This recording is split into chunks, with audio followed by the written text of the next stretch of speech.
Hello and welcome to the Sisters for Fitness Wellness Show. I'm Stephanie Gaines Bryant. October is Breast Cancer Awareness Month.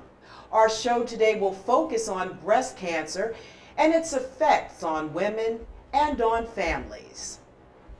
We'll talk to a group that's making strides in helping women get tested, and they're acting as advocates and a support system for women who are diagnosed with the disease.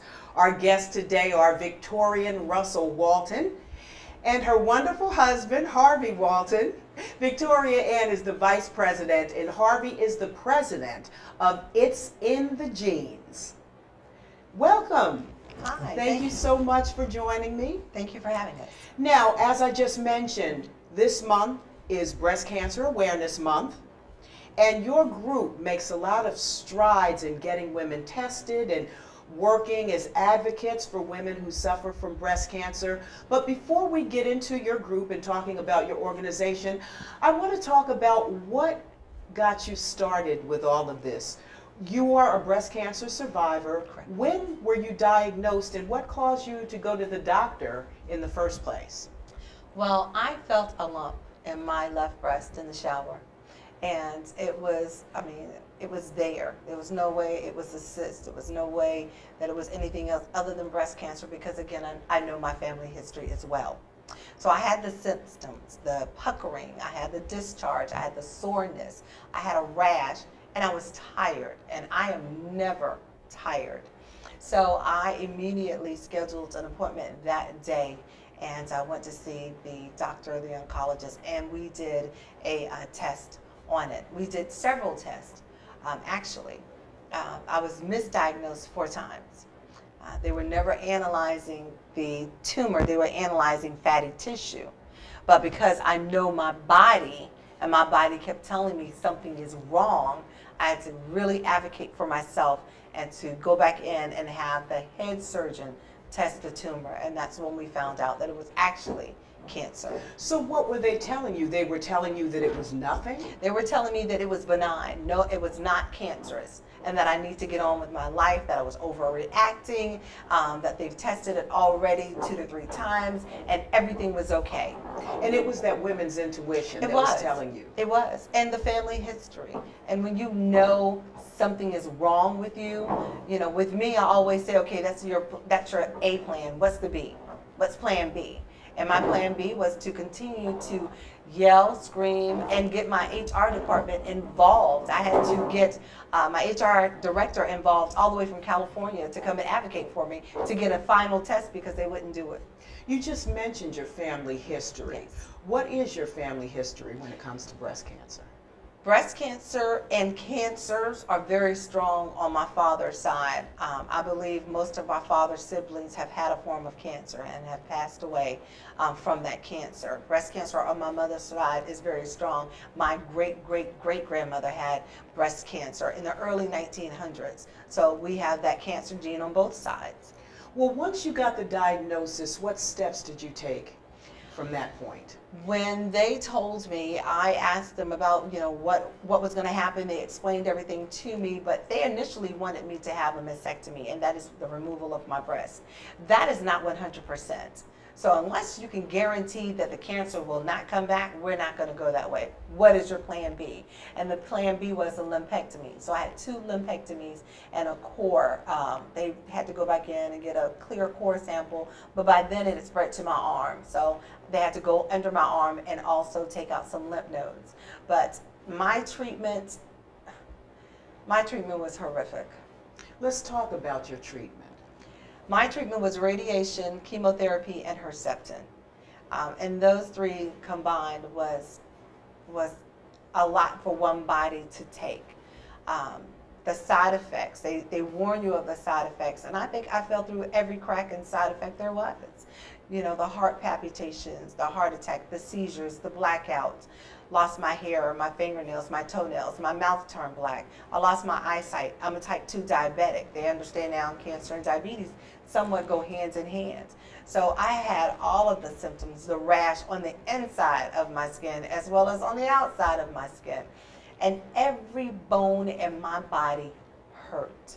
I would just drink Benadryl and go to sleep because there was nothing else I could do. It actually took me to death's door, but the good news about it is God brought me back. So am I having technical difficulties? Yes. Am I surviving? Yes. But we have technical difficulties in everything we do. Well, tell me, how did your family deal with this? Because when someone has a major illness Yes. such as yours, it's not just your illness. The whole family Yes. has to go through it with you. What support system did you have? There's no way you can make it without a support system. I have a praying mother, Daisy May, that should give you, yes, Daisy May is my prayer warrior. And when I told her, she said, you have 5 minutes to cry. We're going to pray, and after that, we're done. Do you believe that God will heal you? Yes. We're finished. We're not going to talk about it anymore. She explained to me that this had nothing to do with me. This is about the kingdom. What are you going to do with it? Where are you going to take this? People receive cancer diagnosis, and they have really nice titles, but they don't tell anyone they have cancer. So people only see the bad side of cancer. But my support system, my sisters wrote me love letters. My mom wrote me love letters. My mom wrote me verses of the Bible to read, to make sure that my mind and my spirituality, I stayed strong with God. My husband, there's no way I would have made it without him. He actually saved my life. He was there every step of the way, and he could have left. We were newlyweds, thinking about having children. Well, that went out the window. So he actually saved my life. My nephew fed me. My nephew John, he tells everybody he was my babysitter, and he was. My sister Connie sold her house, and we moved to Baltimore. So it was definitely a family net that caught me and kept me going. How did it affect you? How did you remain strong for her? Just feeling that you have to be there for that person, make sure they're comfortable, everything you can give them for support, and make sure they're happy. So it's not a burden on them, just make it easy and better for them. Now, how long was the process for you? Did it take a few months? Was it several years? Years. 2007 to 2010, and then we thought it was back, so I had to go back in, dip back in a little bit, 2011. So it was years, and it was horrific, I won't lie. Some people don't have issues, but my testimony portfolio is filled to capacity. It's thick, but that's a blessing, because now when women say, Vicki, I've lost my hair, I can say, oh, that's it. That's it. That's the only side effect you have, or I think I'm going to have a heart attack, or I have seizures, and we can share whatever they're going through. I can share with them and let them know you're not the only one. I have an aunt that's a 3-time breast cancer survivor, and the last one, she had a double mastectomy, and she's quick to say, look, girl, I don't have mine. I'm still good. My husband is still here. I've made it 3 times now. She's made it. So I think if we start sharing that good news, our community would be a lot better. The good news, the most positive thing about your sitting here today is that you took something that is devastating, something that would have destroyed the average person, and you turned it around and made it into something positive, something where you can reach out and help hundreds, thousands of other women. How did you do that? Let me just first say I was shocked that God chose me, because I was his Ritalin baby, all over the place, doing a lot of things. When I went through my treatment, I found out that there was not a lot of organizations out there to help me. I learned everything on my own. Well, not on my own. God and I did that. So going through it, I said, where's the support? I had my sisters with me, but I met women who had their children in chemotherapy with them, because one woman her husband thought she was faking having cancer and she didn't want to work. So he refused to watch the children. Another woman, her husband gave her a Dear John letter. When you come home, the kids and I will be gone. So I noticed that there wasn't a support system, but then also I noticed African American women, our numbers are so high. Why is that? We're not going to get treatment. We're not going to do anything. So I thought of the Pinky Party. Now, what's interesting about the statistics that you mentioned, according to the Centers for Disease Control and Prevention, it appears that white women get breast cancer more often than African American women, but we're dying at much higher rates. What is going on? My personal opinion, it's a combination of things. When I talk to women, it's the fear of losing our hair. We're so vain. It's the fear of the unknown. What will happen to my children if I die or if I'm too sick to take care of them? What about the medical side of it? I can't afford it. I don't have insurance. And then we have to go back to all of the studies that was done on us. So you also have that fear of, are they really going to treat me? Are they really going to take care of me? And then you have those women that say, well, my grandmother died of breast cancer. My aunt died of breast cancer. I'll just die. It's just time for me to go. So we're fighting all of these, the myths, the barriers. We're fighting all of these things in our community. And it is a fight because we are dying at alarming numbers. And we don't have to. How are the numbers in the Maryland, D.C., Virginia area? Washington, D.C. is #1 in the United States for cancers. Washington, D.C. That means Washington, D.C. beat Katrina victims that are still in the tents, down in Louisiana, you know, in the rural areas where they don't have the special hospitals and they don't have the... There's no reason for this. And Prince George's County, we're right behind that. There's no reason for anyone to suffer in the name of breast cancer or cancer anymore because of all of these available resources. All you have to do, one, is swallow that pride and ask, and two, do what you're supposed to do. Follow up. I have women that we helped them a year ago, and we see them now dying of breast cancer because they did absolutely nothing. Well, let's continue by talking about your organization. Tell us a little bit about It's in the Genes. It's in the genes. We thought of that together, the play on names, because the cancer is in your genes, and you wear your genes every day. So it's in the genes. It was just so easy to come up with that. But I wanted to advocate for my sisters. I wanted to do something. To me, there's not enough being done, you know, when it comes to saving our lives. When I hear of a person committing suicide because they want to leave a check for their family, well, you don't understand that the check is voided out. You committed suicide. But now the insurance companies will allow you to pick your death date. So you're thinking, I don't have to fight. So it's in the genes. We came up with a lot of programs and projects to help the community out. And my focus was to connect the dots when it comes to resources, because that was my problem. How my job kept my insurance but laid me off for a year with no pay. I only had 3 months of pay saved up. So I had to figure out, how am I going to get this treatment? How am I going to pay my bills? How am I going to get gas in my car? How am I going to get there? You know, how are we going to eat? I didn't want to be a burden on my family. I'm that strong, independent African-American woman, not me with the crown on my head. That's AKA Maryland's Big Diva. That's what they called me. I have to remain Maryland's Big Diva. So it was very humbling.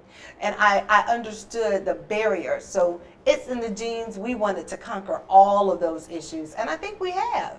So one of the main things that your organization does, you make sure that women get their mammograms. Yes. How do you get them out to do? I'm sure sometimes it's like herding cats. Oh my gosh, yes. How do you do it? It's called a pinky party. And let me tell you about my pinky party. So I discovered that women, I wanted to see, so I sat down with my husband. I said, well, what do we like to do? What would draw them in? So I said, okay, a party. So I had my first initial party, nobody came. So I said, okay, what do we love to do? Hair, nails, makeup. So I said, okay, I'm going to make it a full, ongoing, all about the woman party from head to toe. So when you come to a pinky party, not only is my famous DJ Elite there, you can get your nails done, your hair done, a makeover. We have holistic specialists there. We have skincare technicians, Zumba, It Works. We have, everything, childcare. We serve you lunch. There's transportation. You leave with a swag bag full of goodies. And we have tons of giveaway. The community is really supporting us.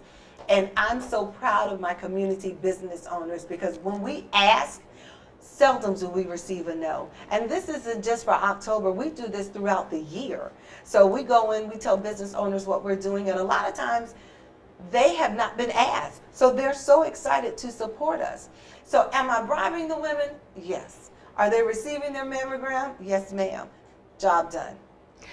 What has the success been of your program? Oh my goodness. You know, at first I used to say if we just get one woman, and I said no, that's an old saying. I want all women. You know, I want everyone to survive breast cancer because you can.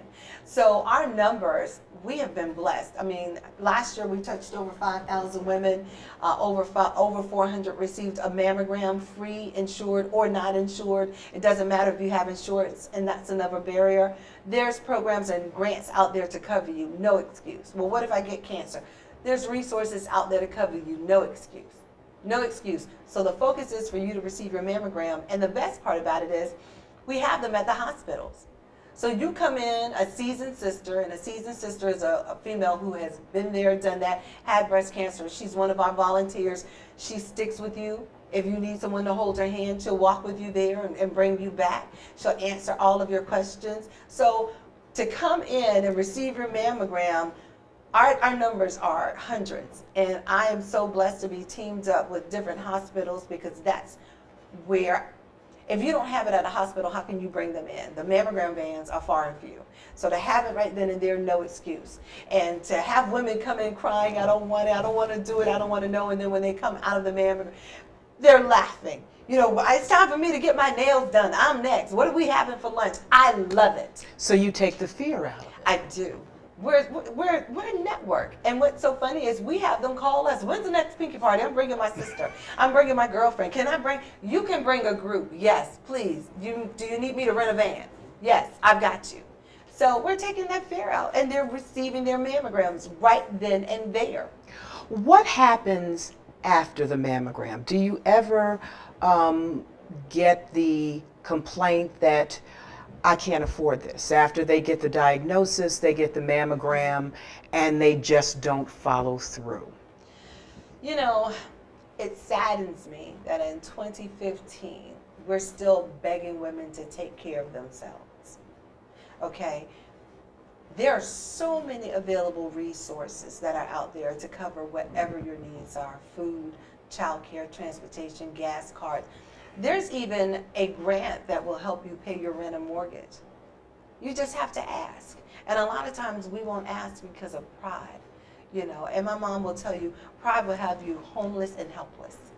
So if you tell me, Vicki, Vicki's on it. He'll tell you, I'm that watchdog. It's like you've just given me a bone, and I will chew on that bone until I get the answers. But if I don't know, I connect with other organizations in the community that I know can assist you. I can't do everything by myself. And I love teaming up with other organizations. You know, people say, you promote other breast cancer advocacies. Yes, I do. It's going to take us to save us, not just me. I don't have everything. I don't know everything. And I want to save your life. So I do that by asking the community to help. We all have to help. Remember back in the day when somebody didn't have food and everybody would leave food on the porch and nobody said who did it, they just did it? That's what we need to go back to. We need to just do it. What would you say to family members who are dealing with this? Once you've received a diagnosis, how do you get the family member to follow through? How can you be the best support system you can be? Just being there to give them support and being their backbone for them. Like you said, they are weak, but they need somebody to help them out. So you just need that special person to just carry on with them and just be there for them. You've said several times during this interview, or you've spoken of your faith. Yes. How has faith carried you through? I tell people this journey is 10% physical and 90% spiritual. My faith allowed me to sleep at night. My faith allowed me to get up in the morning and go on this journey. I'm still shocked that God trusts me with this. This is God's project. And he chose me, this little country girl from the dirt road. You know, he chose me, so I'm often amazed, and I don't want to let him down. So my faith is 100%. And I tell people, I've had people that say, yeah, I don't want to hear about God. My mother died, so why didn't he save her? Because she came here, she did what she was supposed to do, and then it was time for her to go. That's the way all our journeys are. And what's so interesting, you were talking earlier about your ancestors. Yes. And I think probably your aunt, your great aunt, is probably smiling down from heaven because she didn't get the help that you in this modern day and age So it's just interesting to just imagine what they had to go Yes. through. Yes, not coming through the front door, going through the back door, not getting the best treatment because of who you were. So, and I tell women that now. We walk through the front door, we sit down in the front, we can make appointments, and we get the best treatment there is if we go and get it. So there is no excuse other than the fact that you are hindering and hurting yourself. So I tell women, do you have children? Are you married to the children's father? Well, you know that they're going to their dad. You know, does a new wife like your children? Because when you leave them, they go there. And now you've caused a situation with your children. I sometimes have to get raw with my sisters and let them know, this isn't even about you. It's about your children. It's about your mother. It's about your father. Everybody's affected by this. It's just not you. Everybody's walking with you. You know, everybody's holding you up. I lucked up and got the best husband in the world. I tell people wherever we go, yeah, you can get a hug from him, sugar, but he comes home with me. Okay? God sent him here. He's from Carolina. There was no way for me and him to ever meet up other than a God. I call him a God wink. So it was a God wink that brought us together. I have the best husband in the world. This man has been there through my blackouts and everything. You know, so that spiritual part, when I'm down, I have a husband that will lay hands and start prayer in a minute. And this is not, you're not keeping this whole thing a secret. Oh no, I apologize to him all the time because I tell our business. And I don't do it to tell our business. I do it to show women, I've had the same situation, or I'm going through the same thing. You're not alone. See, if we start sharing this good news and start sharing what we're going through, then other women will say, oh yeah, that's right. Such and such went through that. She made it. I'll be fine.